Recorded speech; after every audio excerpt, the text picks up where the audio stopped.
अस्सलाम वालेकुम दोस्तों, कैसे हैं आप सब। उम्मीद करता हूं खैरियत से होंगे। दोस्तों, जैसा कि आजकल एलईडी टीवी का दौरा है और अक्सर इस्तेमाल करते हुए दोस्तों इसके अंदर चंद प्रॉब्लम्स आ जाती हैं जिनको हल करने की आज हम वीडियो बनाने जा रहे हैं, जिसमें हम आपको मुकम्मल तफसील के साथ बताएंगे कि कौन से मुमकिन मसाइल एलईडी टीवी में आ जाते हैं और उनको कैसे आप घर बैठे खुद से ठीक कर सकते हैं बहुत ही आसान तरीके के साथ। तो दोस्तों, बेसिकली एलईडी टीवी के अंदर जो नॉर्मल पॉसिबल जो सिचुएशंस होती हैं वो तीन तरह के जो है वो फॉल्ट्स आते हैं, जो कि मुमकिन हद तक यही होते हैं कि इनके अलावा जो है वो बहुत कम ऐसा चांस बनता है कि इसके अलावा कोई फॉल्ट आए।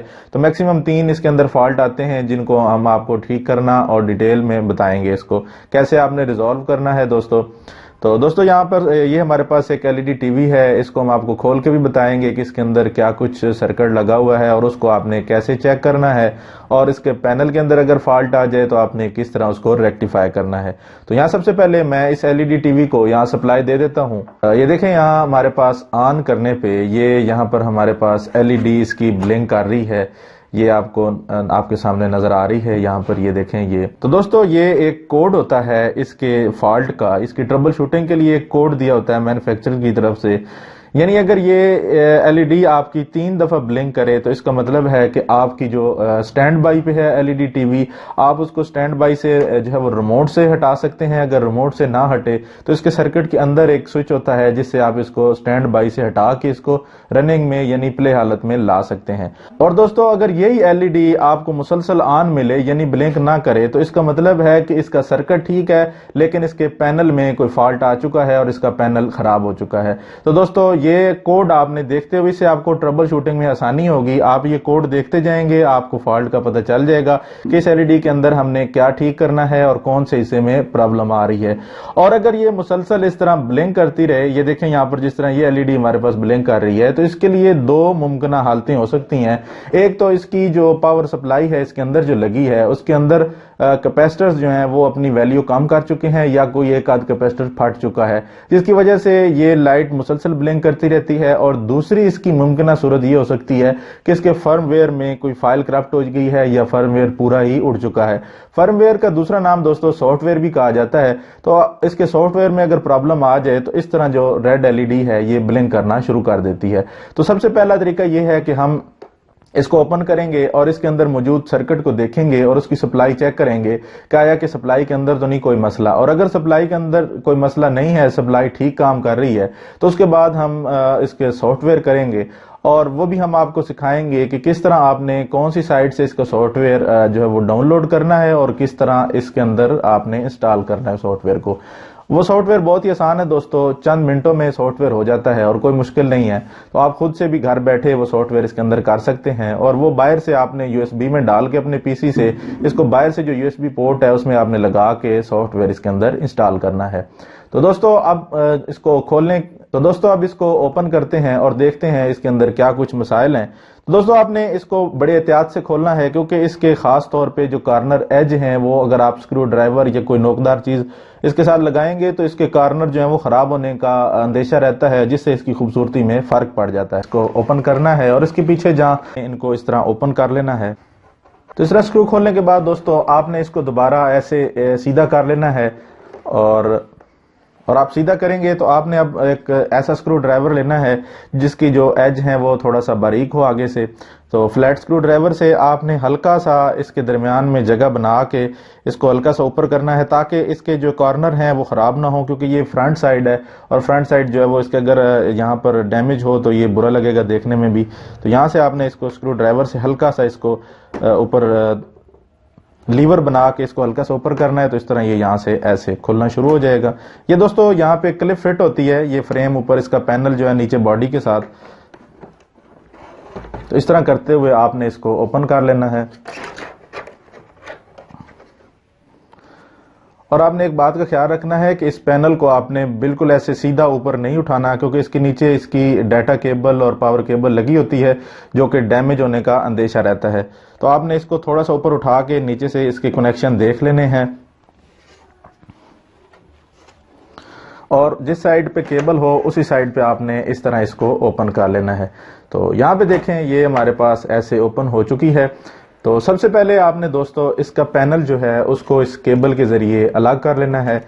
और यहाँ सबसे पहले इसको आपने साइडों से आप इसको दबाएंगे तो ये इजीली यहाँ से ऊपर ओपन हो जाएगा। इस तरह करके आप ऊपर खींचेंगे और आपने ख्याल ये करना है दोस्तों कि इसको जो है वो दाएं बाएं यूं करके नहीं खोलना, इसको सीधा ऊपर की तरफ खींचना है, जिससे इसके जो है वो पिन खराब हो सकती हैं। उसके बाद यहाँ पर ये हमारे पास पैनल की बैक लाइट की जो है वो वायर है, इसे आपने यहाँ से क्लिप से उतार लेना है। इस तरह हमारा पैनल जो है वो इससे अलग हो चुका है। अब हम इस पैनल को अलग रख देते हैं। दोस्तों ये हमारा पैनल यहाँ पर ओपन हो चुका है। तो सबसे पहले हम यहाँ ये बोर्ड नीचे देखते हैं कि इसमें कोई प्रॉब्लम तो नहीं है। उसके बाद अगर पैनल में कोई प्रॉब्लम हो तो वो भी आपको चेक करना सिखाते हैं। तो सबसे पहले नीचे बोर्ड देख लेते हैं, मेन बोर्ड।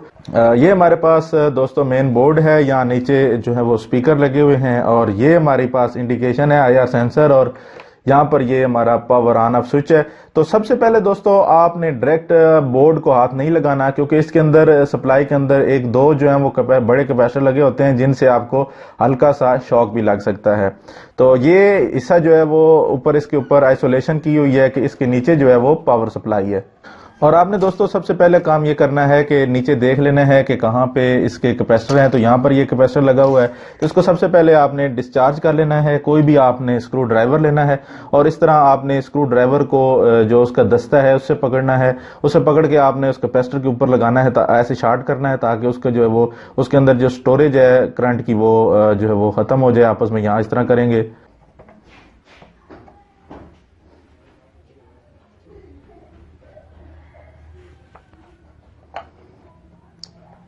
इस कार्ड को दोस्तों इस तरह यहां से हम ओपन कर लेंगे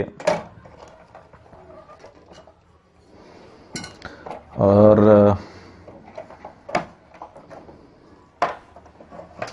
यहाँ पे आपको दिखाते हैं कि ये हमारे पास यहाँ पर कार्ड ओपन हो चुका है। और इस साइड से आपको दिखाते हैं तो ये हमारे पास दोस्तों सबसे पहले ये जो पोर्शन है जहाँ से आपको ये वाइट कलर की लाइन नज़र आ रही है, यहाँ पे ये देखें ये पोर्शन जो है वो यहाँ से इसकी पार्टीशन की गई है कि यहाँ तक इसका जो है वो पावर सप्लाई सेक्शन है।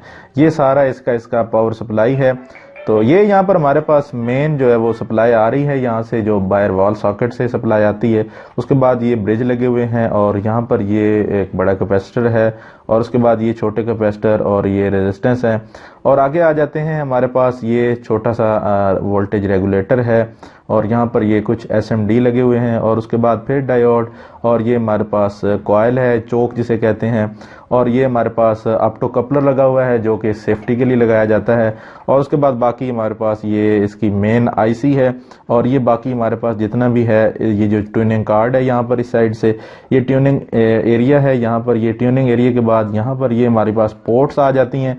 इन पोर्ट्स के जरिए जो है वो ऑडियो और वीडियो अलग अलग की जाती है। और ये हमारे पास VGA केबल है, यानी आप मुख्तलिफ डेस्कटॉप या कंप्यूटर या प्रोजेक्टर किसी भी चीज़ से इसको एज ए डिस्प्ले भी इस्तेमाल कर सकते हैं इस LED TV को। और ये हमारे पास USB पोर्ट है और यहाँ पर हमारे पास आम एंटीना वाला जो है वो लगता है पिन। तो सबसे पहले जो हमारे पास दोस्तों प्रॉब्लम आ रही है वो यहाँ पर हमारे पास पावर सेक्शन में आ रही है। जो इंडिकेशन हमें दे रहा है उसका मतलब है कि जो हमारे पास पावर सप्लाई का सेक्शन है उसमें कोई प्रॉब्लम है। तो यहाँ पर देख लेना है दोस्तों कि हमारे पास जो कैपेसिटर है, सबसे पहले इसकी विजुअल इंस्पेक्शन करनी है कि कोई कैपेसिटर जो है वो फूला हुआ तो नहीं है। तो यहाँ पे ये देखें ये कैपेसिटर भी ठीक है, जितने कैपेसिटर हैं वो तमाम तर हमें यहाँ ठीक नज़र आ रहे हैं और कोई चीज़ यहाँ पर बर्न नहीं हुई। और उसके बाद हमने जो है वो मीटर से इनको चेक करना है और मीटर से हम इन्हें चेक करेंगे। तो सबसे पहले आपने ये डायोड देख लेने हैं, उसके बाद ये जो है वो रेगुलेटर देख लेना है और उसके बाद यहाँ पर जितने भी SMD ट्रांजिस्टर हैं इनको आपने देख लेना है। और इस तरह बढ़ते हुए यहाँ पर हम पहुंचेंगे तो हमें कंफर्म हो जाएगा। और उसके बाद यहाँ वोल्टेज चेक करेंगे कि हमें कितने यहाँ पर वोल्टेज मिल रहे हैं, जिससे हमें कंफर्म हो जाएगा कि हमारा पावर सप्लाई सेक्शन ठीक काम कर रहा है। तो दोस्तों सबसे पहले जो है वो डायोड चेक कर लेते हैं। तो उसके लिए हम इसकी सिलेक्टर स्विच को कंटिन्यूटी पे लगाते हैं और इनको आपस में चेक कर लेते हैं कि मीटर हमारा ठीक काम कर रहा है।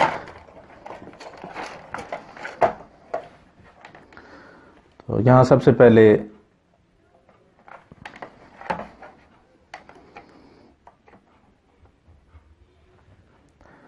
ये पहला हमारा डायोड जो है वो ये ठीक है और इसको रिवर्स पोलैरिटी भी लगाते हैं। यहाँ पर ये भी 586 ठीक दे रहा है रीडिंग, 586 93 तकरीबन ये भी ठीक है, और ये भी हमारे पास ठीक है। तो आपने रिवर्स पोलैरिटी में लगाना है कि यहाँ पर ये ओपन या शॉर्ट तो नहीं हो चुका। उसके बाद यहाँ बाकी डायोड्स को भी देख लेते हैं। उसके बाद यहाँ बाकी डायोड्स को भी देख लेते हैं। ये भी यहाँ पर ठीक हालत में है। यहाँ देखें ये भी उतनी वैल्यू दे रहा है, उसी वैल्यू का डायोड लगा हुआ है। और ये आगे हमारे पास इंडक्टर है, तो इस इंडक्टर को भी देख लेते हैं। वैसी शक्ल में दोस्तों इंडक्टर भी होता है और आपकी फ्यूज रेजिस्टेंस भी होती है। ये यहाँ पर आपको नजर आ रहा है कि ये इस शेप में आपको इंडक्टर भी होगा और जो है वो फ्यूज रेजिस्टेंस भी हो सकती है, क्योंकि इसके ऊपर वैल्यू नहीं लिखी होती। आपने जस्ट इसको चेक करना है, अगर इसकी कंटिन्यूटी ठीक है तो ये यहाँ पर ठीक हालत में है। उसके बाद ये छोटा सा जो आपके पास सामने ट्रांसफार्मर है, इसको आपने देखना है। तो इसको हम कैसे देखेंगे कि इसको जो है वो 2 से 3 ओम इसकी कॉइल जो है वो होनी चाहिए। तो यहाँ पर हम देखते हैं कि इसकी कितनी वैल्यू आ रही है। यहाँ सबसे पहले देख लेते हैं इसको। यहाँ पर ये देखें दोस्तों 2 ओम आ रही है, तो इसका मतलब है इसकी ये वाली कॉइल ठीक है। और इसकी ये देखते हैं, ये भी ठीक है। तो दोस्तों इस तरह आपने इसकी जो है वो देख लेनी है। ये भी काम ठीक कर रहा है। तो ये बेसिकली चॉपिंग के लिए इस्तेमाल किया जाता है, यानी कि ये वोल्टेज को चॉप करके देता है आगे हमें। और उसके बाद ये बड़े हमने देख लेने हैं डायोड जो है वो, ये भी ठीक है कि नहीं।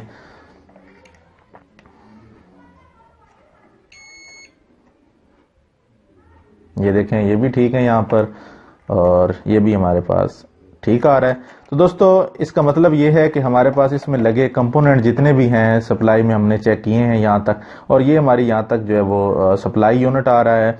और चूंकि यहाँ तक हमारे पास ये सप्लाई यूनिट बिल्कुल ठीक काम कर रहा है, इसलिए हमारी जो सप्लाई है वो बिल्कुल ठीक है।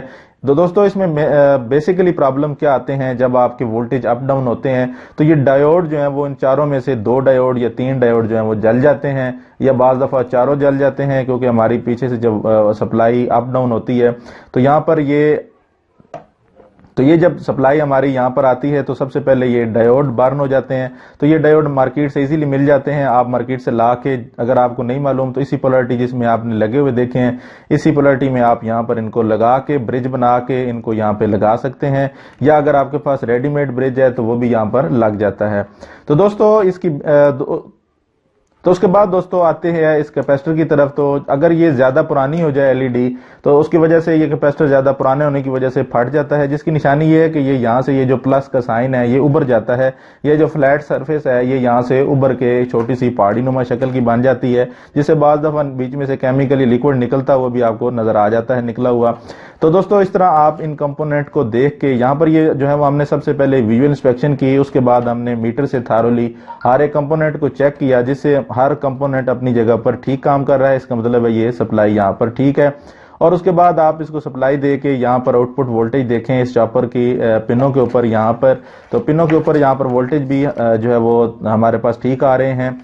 और उसके बाद आपने बेसिकली दोस्तों इस आईसी में या बाकी यहाँ पर कोई खास किस्म का कोई फॉल्ट नहीं आता। हाँ, ये जो हमारे पास आरडीओ आईसी लगी हुई है, आरडीओ आईसी जो है वो बेसिकली यहाँ से आपकी आरडीओ जो है वो इसमें इन करने के लिए होती है, अगर आप बाहर से कोई आरडीओ देते हैं। क्योंकि दोस्तों हमारे पास ये जो HDMI पोर्ट है जो HD रिजल्ट हमें देती है, इसी में वीडियो सिग्नल भी होता है और ऑडियो सिग्नल भी होता है। नहीं तो अगर आप पुराने स्टाइल की बात करें तो ये पुरानी पोर्ट्स हैं जिनमें अलग अलग जो व्हाइट, रेड और येलो कलर की हैं, इनमें जो है वो आपको अलग अलग वीडियो और ऑडियो सिग्नल अलग अलग मिलता है। तो इनका ताल्लुक इस आईसी से नहीं है। इस आईसी का ताल्लुक सिर्फ ये हमारे पास जो स्टेरियो जैक है 3.4, जो हमारे पास ऑडियो जैक होता है, उससे जो है वो यहाँ पर ऑडियो इन होती है, उसको ये आईसी जो है वो एम्पलीफाई करती है। और दूसरा दोस्तों, अगर आपकी एलसीडी जो है वो डिस्प्ले दे रही है लेकिन मध्यम है, उसके अंदर लाइट नहीं है, तो यहाँ पर आपने देख लेना है कि आपके पास 6 वोल्ट आ रहे हैं कि नहीं। इस पोर्ट पे हमारे पास 6 वोल्ट आने चाहिए, जिसपे हमारे पास डिस्प्ले की जो लाइट होती है वो यहाँ से जाती है। अगर नहीं आ रहे तो इसमें यहाँ पर प्रॉब्लम आ सकती है, तो यहाँ से इसको देख के आप यहाँ से रेक्टिफाई कर सकते हैं।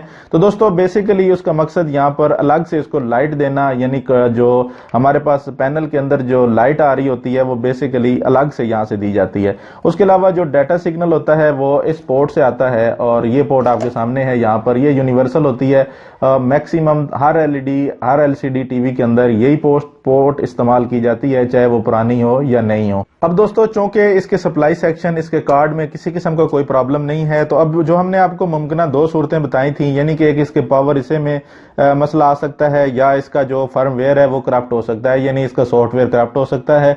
यानी अगर रेड एलईडी लाइट जो इंडिकेशन लाइट है वो मुसलसल ब्लिंक करती रहे तो उसके 2 ही मतलब होते हैं, एक तो पावर सप्लाई सेक्शन खराब हो सकता है, दूसरा उसका फर्मवेयर खराब हो। तो पावर सप्लाई सेक्शन हमने चेक किया है, जो कि मुकम्मल हालत में ठीक है और बेहतरीन आउटपुट दे रहा है, और ये कार्ड ठीक हालत में है। तो उसके बाद हम देखते हैं कि हमारे पास जो फर्मवेयर है वो हम डाउनलोड करके इसमें इंस्टॉल करेंगे और हमारी एलईडी ठीक हो जाएगी। तो नेक्स्ट वीडियो में हम आपको सॉफ्टवेयर आपने कहां से इंस्टॉल करना है वो दिखाएंगे, सॉफ्टवेयर उसको डाउनलोड करना सिखाएंगे, और कैसे आपने यूएसबी में डाल के इसके अंदर जो है वो यहां लगा के आपने कैसे सॉफ्टवेयर इसके अंदर इंस्टॉल करना है नेक्स्ट वीडियो में। तो उम्मीद है दोस्तों आपको हमारी वीडियो पसंद आई होगी। साथ वीडियो को लाइक करते चलें, और जो दोस्त नए आए हैं वो साथ चैनल को सब्सक्राइब भी कर दें, ताकि ऐसी लेटेस्ट वीडियोस बर वक्त उन तक पहुंचती जाए। एक नई वीडियो के साथ दोबारा हाजिर होंगे। अपना ढेर सा ख्याल रखिएगा। अल्लाह हाफिज।